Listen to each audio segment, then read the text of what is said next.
Riverdale ended last week. During the finale of the show, they revealed that the four main characters were in a polyamorous relationship, and a group called Open, which advocates for polyamory and ethical, non-monogamous relationships, was none too happy about this because they feel like it's being done as a stunt. What they don't realize is that these things are always being done as a stunt and that Hollywood doesn't actually care about anyone.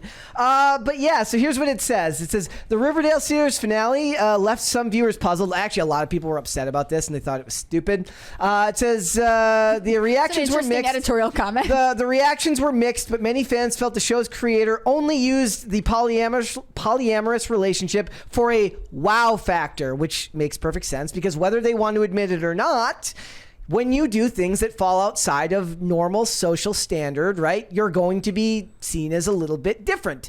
I make no value judgments on whether that's good or bad, but I do feel that you have to accept that just because you're not the norm doesn't mean that you get to expect to be treated that way, because it's just not the way the world works. So they spoke with Brett Chamberlain, who is the executive director of Open, the organization for polyamory and ethical non-monogamy, who tells us that though it's tempting to celebrate every portrayal of non-monogamy in popular media, it needs to be done both responsibly and from a place of understanding.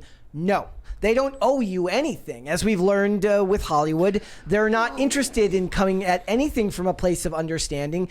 And if they do, it's because they don't want to get yelled at, not because they actually care. Listen, Brett, they're very unique and valid. Okay? Validate them. Oh, I am. People want to be validated. Yeah, and you're not doing it. I'm not. You know, Helen's going to give you a demerit. How do you guys feel? How do you guys feel about polyamory in television and movies? There used to be a saying that it doesn't matter. Well, there's two. You don't know what goes on behind closed doors, and that's important because I don't want to know. But two, it also doesn't matter what people do in their own bedroom. Yep. Why does this need to be broadcasted to everyone in the public? Spider wars over here. Because they want to be represented in movies and television. Find something but not else. If you don't represent them the way they want to be represented. How you diddle people. Like, find something else. Pick a sport. Pick a football team, and we'll have a conversation. You have to think about your sexual orientation 110% of the time. Has progressivism taught you nothing? Yeah, I mean that is really the long and short of it. Is they base everything around you are nothing but who you desires. sleep with and how many people want to sleep with you. That's what all modern culture wants you to know, and that's pathetic. Which is sad because that's the way that they've inserted into like the schools and stuff. It's not about who you're having sex with; it's who you love. So they found a way to slip it into like all roads lead back to the sack. Have you guys seen The Room? The what? That one where the girl's like trapped? The Tommy Wiseau movie? Yeah. Yes. Where the guy's like, "Hi, Mark, how's your sex life?" Like, that's progressivism. I did not hit her. I did not.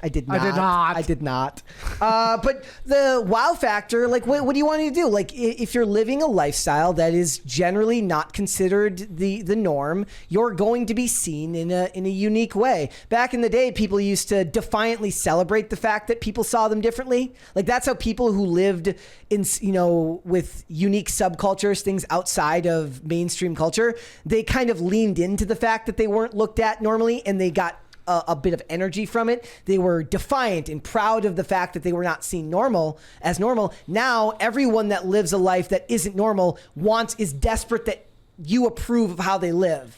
And that's kind of a breakdown of the ability to be different. How when you see those TikToks of people living those crazy fringe lifestyles, they always act like they're the ones being pioneers. It's like, doesn't it seem weird to you that everyone else is also posting videos just like yours? Like, where did you get the idea from in the first place? True. So it's like, it's not. You're right, absolutely right, Brett. But like, my thing is the need for affirmation. Like with the story talk about, like, if you're on social media and you're like, I'm just trying to educate people about my weird alternative lifestyle. Like, maybe you are, but then you can't be annoyed when people are like, yeah, your lifestyle seems non-functional and I don't like it. Like, people are going to be critical of you, and if you are so confident, hopefully you have prepared yourself to get the negative messages. With this organization, they were like, well, we should be represented, but you guys didn't talk to us first, and this isn't what we'd wanted. And so I don't know that I do want it, because I think you don't understand. Like, it's a level of, like, you need to develop thick skin. Like, Be happy that polyamory is there, and if they didn't present it the way you like it, they are probably presenting someone's interpretation of what that means anyway. So then every single person who sees it differently believes they should be the one who should be consulted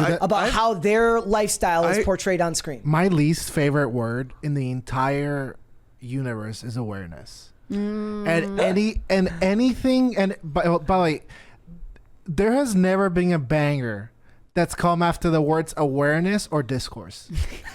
Those two words are the marketing man is like they kill You're the vibe. absolutely right about discourse. They are the two horsemen, I guess. I bet there's two other dog shit words, but they're like the four horsemen of the apocalypse. Nothing ever comes good after that. No, because you're getting into buzzword territory, which means it's going to be a very, very boilerplate discussion about whatever it is. It's funny because I watched. There's a show called Elementary. It was Johnny Lee Miller. It was like a New York version of Sherlock Holmes. He's still British, but they had a throuple relationship, and this episode is from 2013.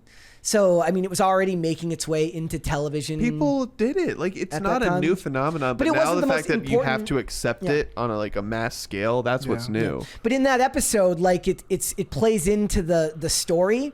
And the two characters, one is a little bit shocked by it, but it's not treated as like this huge plot point. If anything, that does more to legitimize your position or your lifestyle than anything. It's when they put it in there and then they just don't make a big deal about it. Well, the other thing, I have a question for you guys. I don't know, Hannah Claire, you might be able to answer this.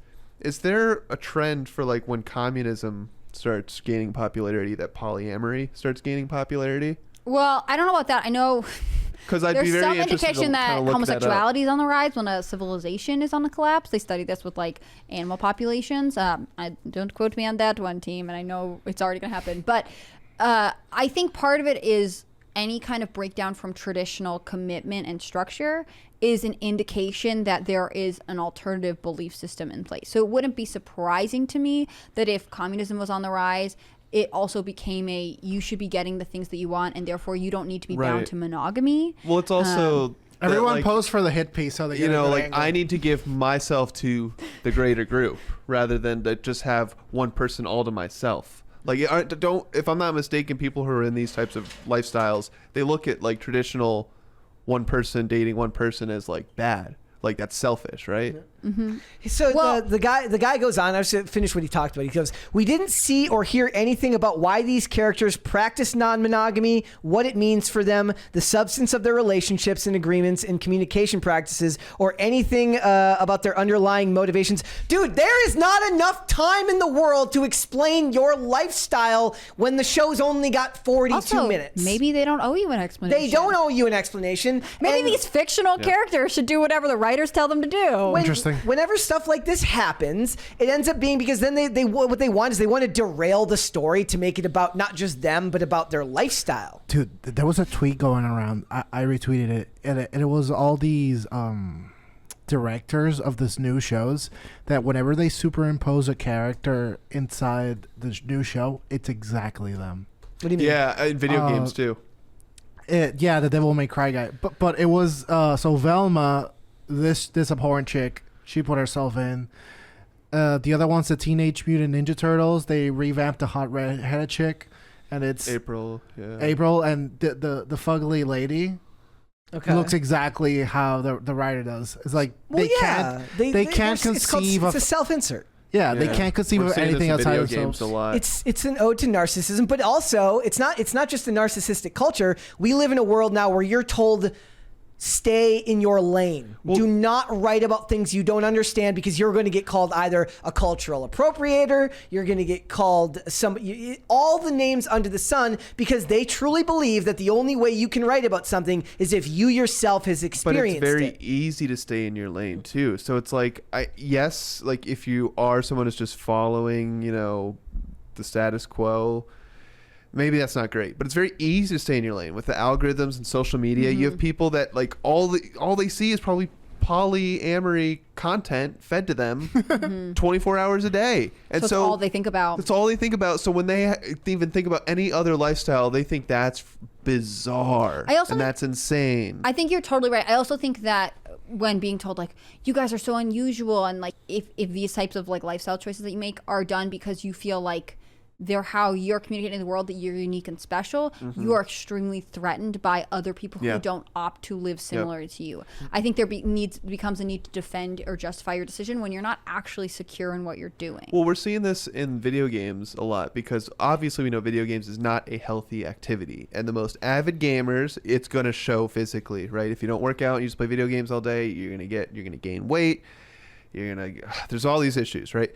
Well, now what we're seeing is a lot of players are like rejecting attractive characters in video games because they don't see it in themselves. So they're like, it's impossible. This is insulting. And it's like, dude, if you got up off your butt, turned off the game, you could look like that. But well, no, because that's when they hit you with the where are her organs, unrealistic beauty standards, in which case that would be mostly women. That's such a call, as if there's not hot women. Yeah, exactly. Like, the men don't care. I was like sharing the men with are just Dane, like, dude, can I shoot in this game? Okay, cool. Let's I was play. sharing with Dane earlier. It's my new favorite Instagram account. It's the most toxic thing I've seen in like my entire life. It's just called Family Travel Channel, and it's just the most impossibly hot mom you've ever seen in your entire life doing these like snippet travel videos. And it's just, I can literally feel her giving women body image issues as I watch these clips. It's incredible. You report it. You're like, this is not safe for women. I can feel the women around me developing a lack of self-worth just watching this woman talk about like going out to eat at restaurants.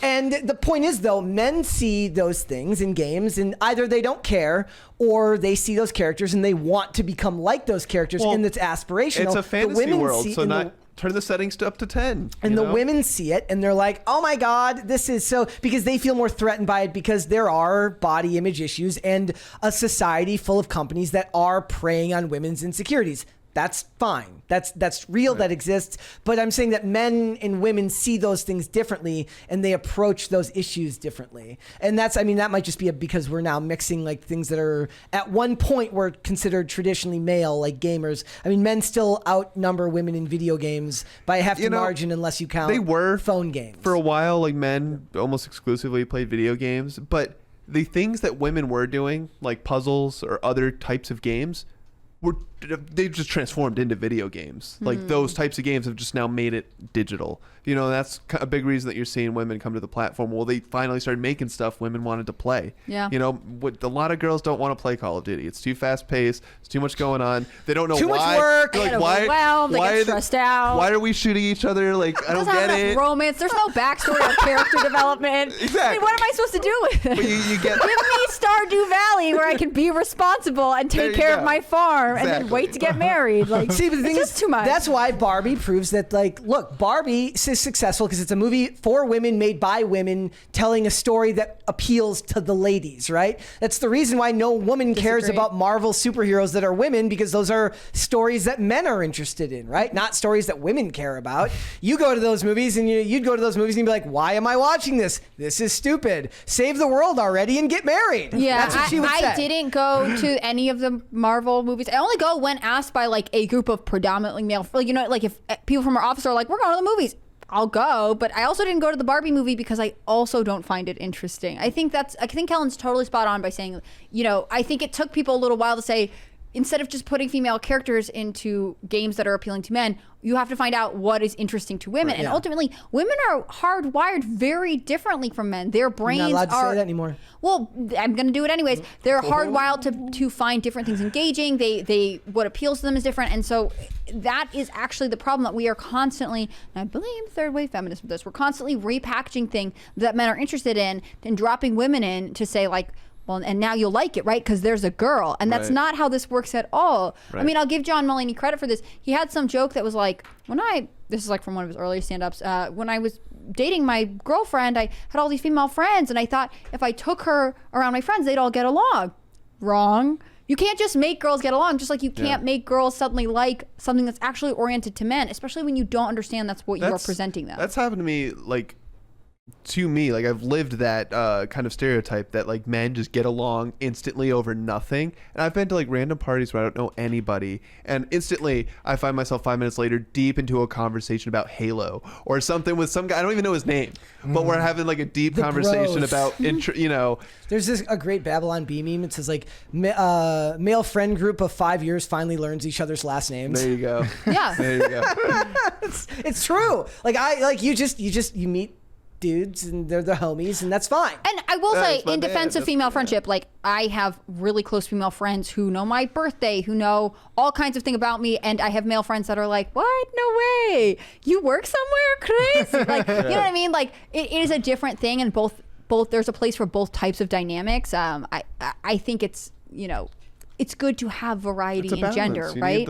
You need both of them. I will say, just to end or I don't know, just to continue on the polyamory thing, I think Riverdale obviously dropped polyamory into, and I haven't even watched it, but to probably tie up a lot of unresolved